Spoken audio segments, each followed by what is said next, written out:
Quoi? Tu veux que je te parle du camping moto?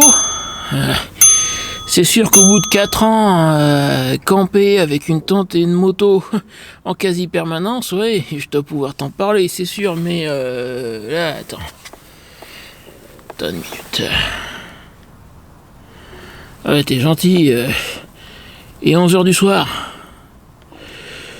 Pas là maintenant tout de suite, tu vois là, pour moi la nuit c'est fait pour dormir.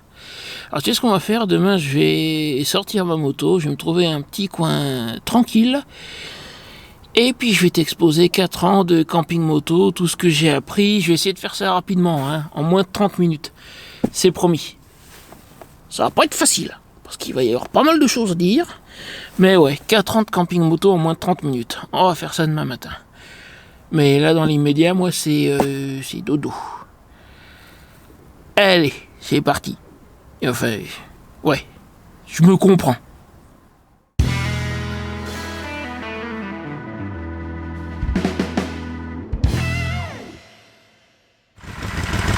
Voilà. Ici, on sera bien.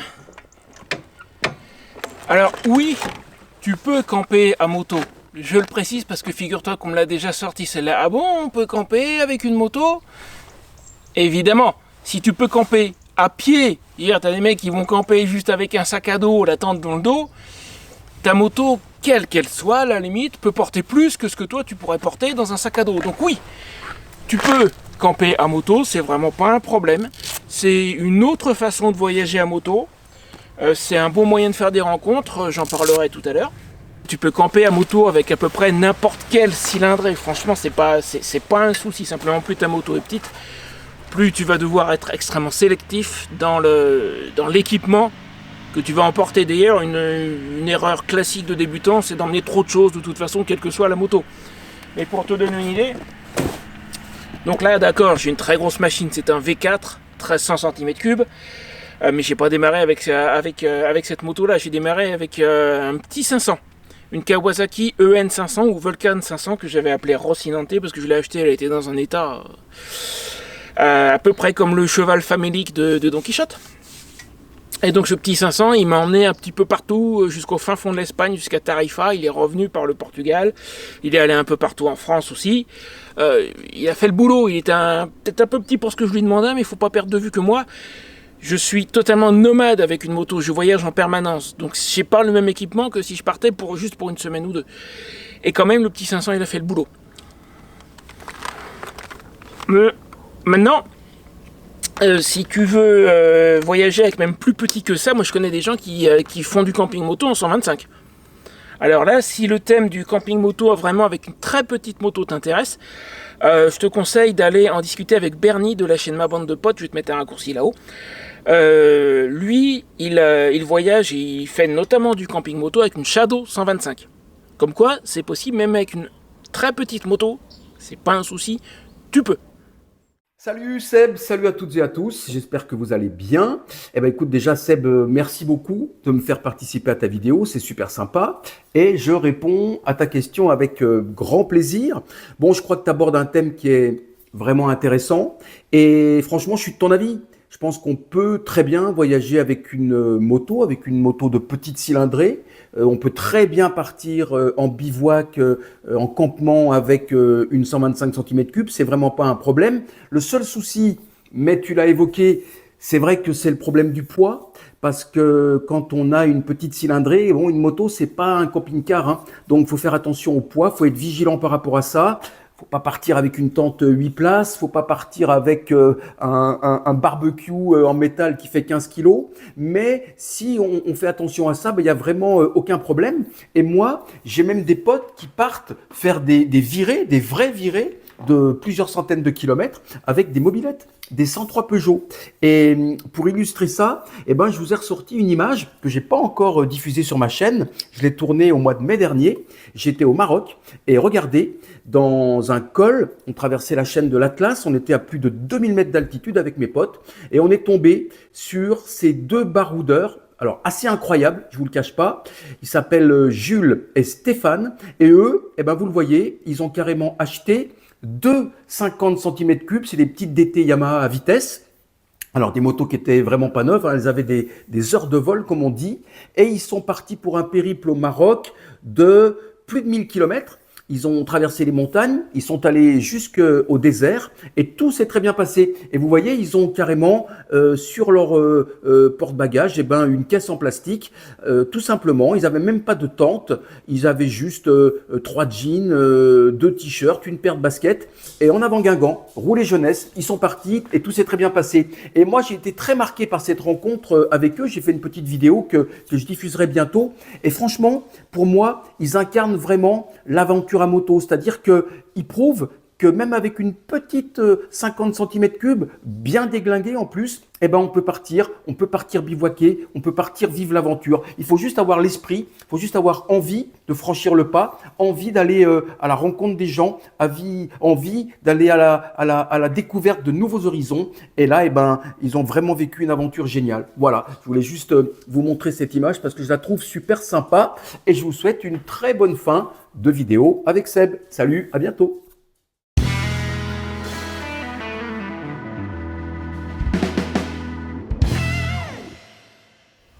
Tes deux principaux ennemis en camping moto, ça va être la pluie et le vent. Alors le vent parce que ça peut abîmer ta tente si c'est vraiment du vent très très fort, je parle d'une vraie tempête. Et la pluie, pas la pluie qui tombe sur ta tente. Ça, normalement, sauf si tu achètes une tente chinoise de merde, là ça peut éventuellement fuir, oui, ça existe. Mais si tu achètes une tente de qualité, normalement, elle ne devrait pas fuir. Et tente de qualité, ça ne veut pas forcément dire tente à des prix de malade. Moi, j'ai commencé avec une tente Amazon à 100 balles. Et elle fuyait pas. Le test doit encore être sur ma chaîne, je pense. S'il y est toujours, je te mets le raccourci là-haut. Je sais même pas si cette tente-là est toujours en vente. Hein. Mais j'avais pas eu particulièrement de problème de fuite avec. Par contre, ce que mon expérience m'a appris, c'est que l'eau, c'est pas forcément l'eau qui tombe sur ta tente, c'est l'eau au sol. Déjà, c'est évident, faut pas t'installer dans une cuvette, mais il n'y a pas que ça. Déjà, si tu restes un certain temps au même endroit, tu vas rentrer tout le temps dans ta tente par le même côté. Moi, j'ai plusieurs portes dans la mienne, mais j'utilise tout le temps la même porte. Et avec le temps, le sol va se creuser un petit peu. En cas de très forte pluie, c'est dans ce léger creux que l'eau va venir s'accumuler. Et ce léger creux, il est juste au bord de ta tente. Et là, l'eau peut rentrer sous la tente. Tu peux aussi avoir un équipement qui autre, en plus de ta tente. Moi, pour augmenter un petit peu mon espace de vie, j'ai l'habitude de mettre derrière ma tente un tarp. Alors, j'aime pas les anglicismes, une grande bâche si tu veux, mais si je dis juste bâche, personne ne va comprendre malheureusement. Donc, c'est une grande toile avec 2 piquets qui me permet d'avoir de l'ombre, notamment, d'être un petit peu à l'abri de la pluie, etc. Mais dans certains cas, si la pluie s'accumule dessus, il va baisser, ça m'est arrivé plus d'une fois, avec le poids, et décharger l'eau qui est restée dessus, juste derrière ta tente. Ça aussi, c'est un risque. Et tu peux te retrouver globalement avec de l'eau au sol. Et là, c'est impossible à combattre. Normalement, le sol de ta tente doit être étanche, mais c'est étanche que jusqu'à un certain point. Et puis avec le temps, il va peut-être s'user un petit peu, devenir moins étanche, voire tu peux avoir un trou dedans. S'il y a un trou dans le sol de ta chambre, notamment, moi j'ai une tente qui est composée d'une chambre et d'un grand auvent. Là c'est mort. Si de l'eau s'introduit dessous et qu'il y a ne serait-ce qu'un petit trou, ça va rentrer. Donc ton principal ennemi pour moi ça va être surtout l'eau au sol et un peu le vent. Le vent il faut bien s'organiser, bien attacher sa tente, l'orienter en fonction du vent, etc. Mais surtout l'eau au sol et très souvent on n'y pense pas. Pouvoir t'habiller debout, voire juste globalement te tenir debout dans ta tente. Au tout début tu vas peut-être te dire que c'est un luxe. Crois-moi. Quand tu as 15 ou 20 ans, il faut ramper pour entrer dans ta tente, il faut ramper pour en sortir, et puis tu t'habilles en étant couché, quand tu as 15 ou 20 ans, ça passe. Si tu as un peu plus, tu vas vite comprendre que c'est pas marrant, et que c'est beaucoup plus confortable de pouvoir t'habiller debout. Ma toute première tente, c'était une tente dôme, elle devait faire quoi, 1m30, 1m40 de haut, un truc comme ça, la petite tente classique. Je l'ai utilisée 2 fois, j'ai fait 2 voyages avec. Pour valider le concept, tester si la machine tenait le coup, si le bonhomme tenait le coup, si l'équipement faisait l'affaire. Et j'ai conclu qu'au niveau équipement, cette toute petite tente, c'était quand même un peu léger, notamment dû au fait que je ne pouvais pas me tenir debout dedans. Et rien que pour s'habiller le matin. Je te garantis que si tu es accroupi ou si tu es couché pour t'habiller, c'est une galère. Donc il vaut mieux une tente qui te permette de faire des choses debout, de te tenir debout. Un autre conseil extrêmement important et que j'ai appris quelque chose que j'ai appris très très vite. Et là écoute-moi bien parce que si tu m'écoutes pas et que tu te mets à camper à moto sans faire attention à ce petit détail, on va dire, tu vas très vite le regretter. C'est quelque chose qui est important de manière générale quand on campe, mais c'est encore plus important à moto. Il faut toujours prévoir une tente en plus. C'est-à-dire que si tu es tout seul, déjà c'est un conseil global de campeur en fait à la base. Si tu es tout seul, on va te conseiller généralement pour camper de prendre une tente 2 places. Pourquoi ? Parce que si tu as juste une tente 1 place, il y a de la place pour toi et puis c'est marre. Et tes affaires restent dehors. Si tu prends une tente 2 places, ça veut dire que tu as de l'espace pour toi. Si vous êtes 2, il faut prendre une tente 3 places, etc. À moto, c'est d'autant plus vrai et à la limite, il faut faire très attention parce que tu as de l'équipement en plus que tu vas devoir stocker et que tu vas vouloir garder au sec. Tu n'as peut-être pas tellement envie que ton casque ou ta veste de moto ou ton pantalon de moto ou tes bottes de moto prennent l'humidité. Ça serait encore pire que simplement si tu campes en tant que randonneur à pied. Il faut toujours faire très attention à ça. Moi, j'ai une tente 2 places, mais c'est la tente Lone Rider avec son auvent qui est prévu pour rentrer la moto. Et même quand la moto est dedans, j'ai encore de la place de stockage dedans. Ça veut dire que toutes mes affaires restent au sec. Le plus important avec moi dans la chambre, c'est une chambre 2 places. Donc il y a d'un côté mon système de couchage et à côté, il y a une place qui reste pour stocker des affaires. Mon ordinateur portable dort dans la chambre. La caméra qui est en train de me filmer dort dans la chambre. Mon casque dort dans la chambre, etc. Puis à côté, sous le vent, en plus de la moto, je peux stocker des choses supplémentaires qui ne sont pas aussi importantes, aussi sensibles que par exemple mon équipement électronique. Donc j'ai de la place pour stocker mes affaires. Et ça, faut y penser avant de partir camper avec ta moto et de te rendre compte que tu as des choses importantes qui vont devoir coucher dehors. Faut y penser avant. Dernier conseil concernant la tente elle-même.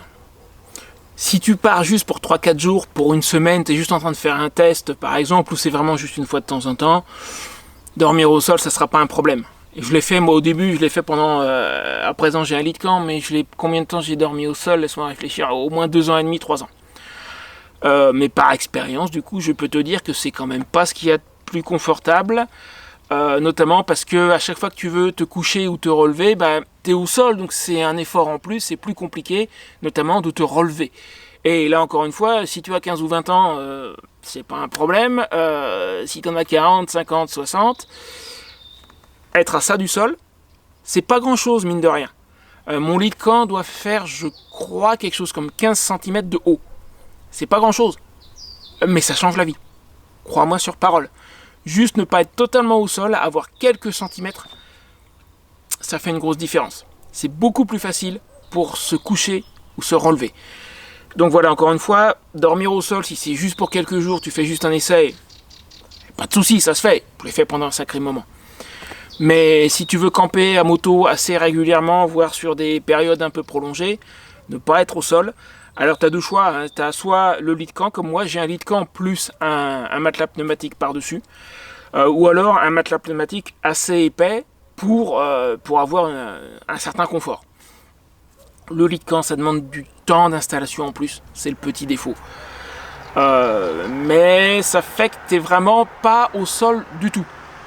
Excuse-moi, il y a un véhicule qui passe. L'avantage du lit de camp, c'est que tu n'es vraiment pas au sol du tout. Voilà. Après, c'est un choix, tu peux tester les deux, mais bon, je te dis, le défaut du lit de camp, c'est du temps d'installation et de démontage en plus. Il faut y penser aussi. Tiens, au fait, puisque nous sommes là à parler de camping moto, est-ce que tu sais que j'ai récemment écrit un guide qui contient toute mon expérience de ces 4 dernières années sur le voyage moto? Et évidemment, dans ce guide, il y a toute une partie sur le camping moto, puisque c'est le type d'hébergement que je connais le mieux. Par la force des choses, c'est ce que je pratique le plus. Tu trouveras le lien pour ce guide tout en haut de la description, c'est marqué. Je vais même faire un truc. C'est quand leur vendredi noir, là, leur Black Friday, ça doit être fin novembre, je crois.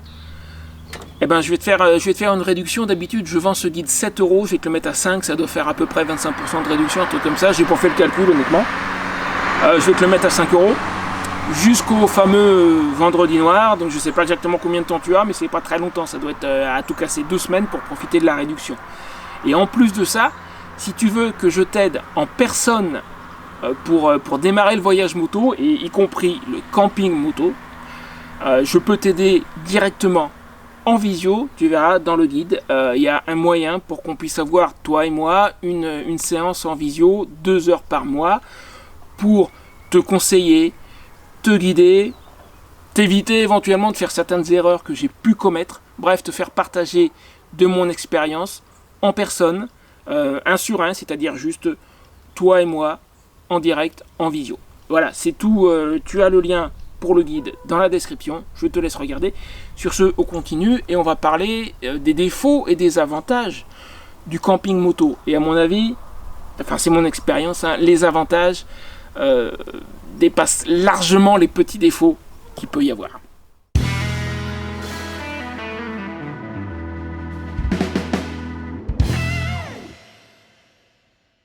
Commençons par les défauts.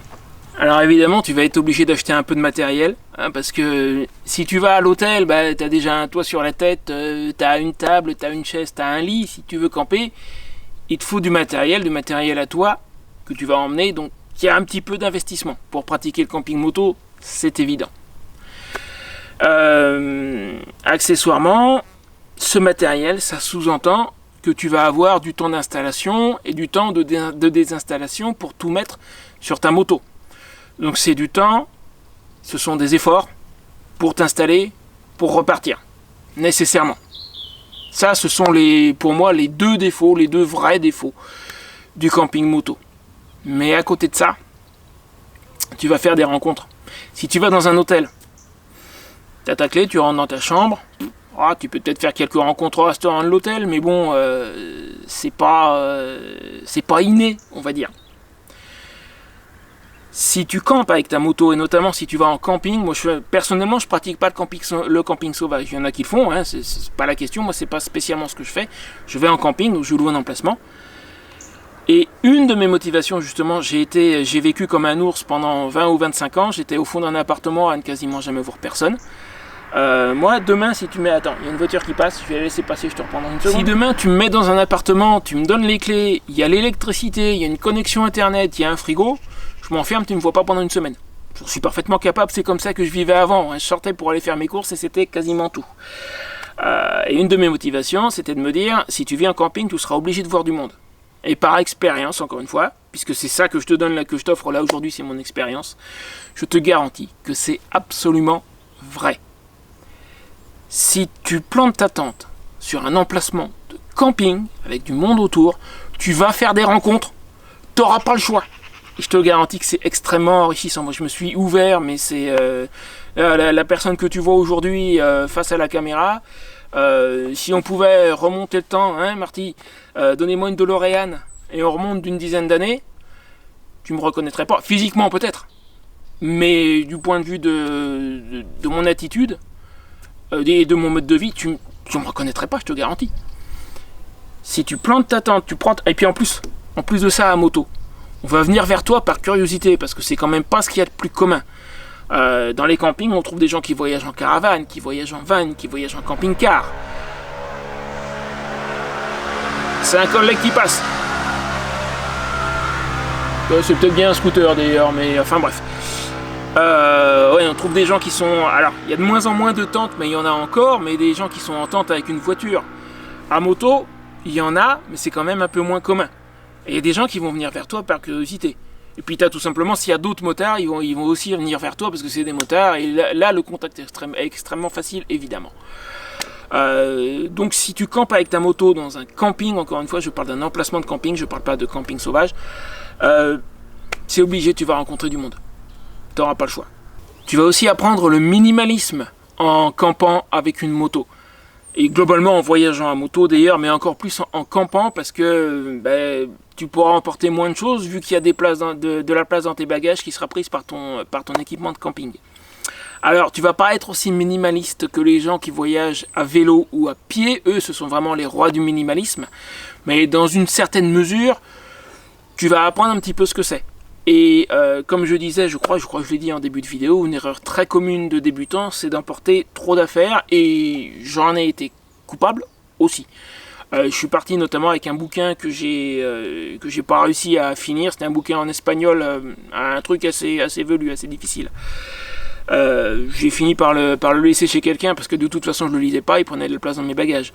Je suis parti avec un petit chauffage, ce que j'appelle chauffage de salle de bain, c'est un petit machin ventilé qui était à peu près gros comme ça, qui me prenait la moitié d'une de mes valises latérales, que j'ai dû utiliser pendant 2 semaines en mars 2021. Après je m'en suis plus servi, j'ai fini par le donner à ma soeur.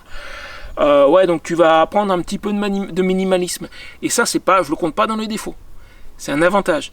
Tu vas te rendre compte que tu peux vivre et voyager avec beaucoup moins de choses que ce que tu pensais au départ. Mais ça, il n'y a que l'expérience qui va te l'apprendre.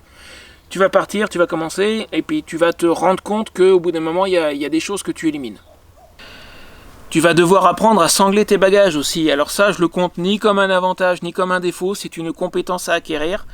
Et je préfère t'avertir, quand tu voyages avec ta moto, les bagages, ça bouge. Surtout au début. Quand tu n'auras pas encore d'expérience, ça va pas être super bien sanglé, ça va bouger, donc il faut t'y attendre. Moi j'ai à la limite plus de sangles qu'il n'en faut quand j'attache les bagages sur la moto. Je préfère en avoir trop que pas assez. J'ai des sangles qui sont juste des sécurités. Je peux même pas te dire comment sangler tes bagages parce que ça va dépendre des sacs que tu utiliseras. J'en parle dans mon guide que j'ai évoqué tout à l'heure. Mais dis-toi qu'au début ça va bouger. Au tout début, ça sera pas bien sanglé, ça sera pas bien serré. Tu devras t'arrêter pour ressangler, pour améliorer. Moi, les premiers voyages que j'ai fait, au bout d'un quart d'heure, je m'arrêtais pour resserrer mes sangles. Depuis, j'ai plus besoin, mais ça, c'est de l'expérience. Et il faut que ça t'arrive pour que tu comprennes exactement ce qu'il faut faire et comment t'y prendre. Donc voilà, un petit avertissement, attends-toi à ce que tes bagages, au début, bougent. Niveau bagages aussi.